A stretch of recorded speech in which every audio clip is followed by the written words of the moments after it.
শেষ সংবিধান ওয়াকফ আইন প্রণয়ন করা হয়েছে।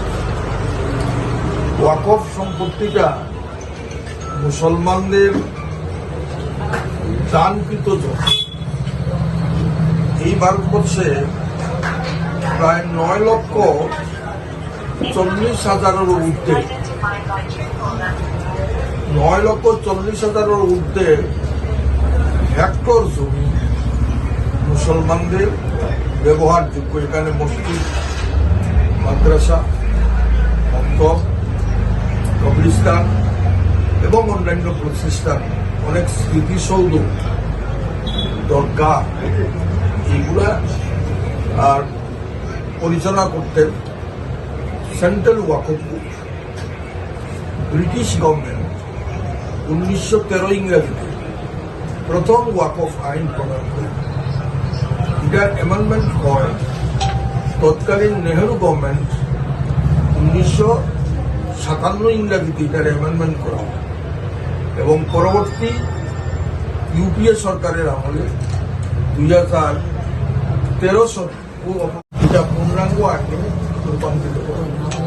তারপরে ছোট্টভাবে এটা অ্যামেন্ডমেন্ট করা হয় 2013 সালে।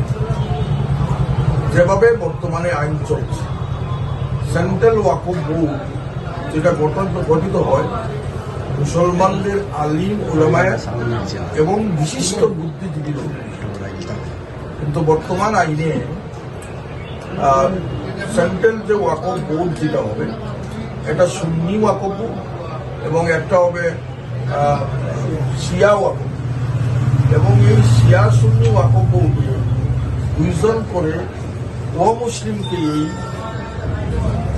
সেন্ট্রাল ওয়াকফ কমিটিতে রাখা হবে এবং 1 জন মহিলাকে রাখা হবে, 2 জন মহিলাকে রাখা হবে। সেই নিরিখে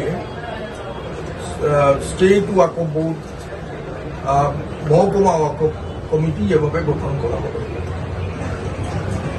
আমরা এই আইনটা প্রণয়ন হয়েছে মুসলিমদের বিরুদ্ধে, যেটা গত পার্লামেন্টের শেষ দিনে রাত্র 2 ঘটিকায় ভারতীয় জনতা পার্টি পরিচালিত এনডিএ সরকার এই আইন প্রণয়ন করেছে।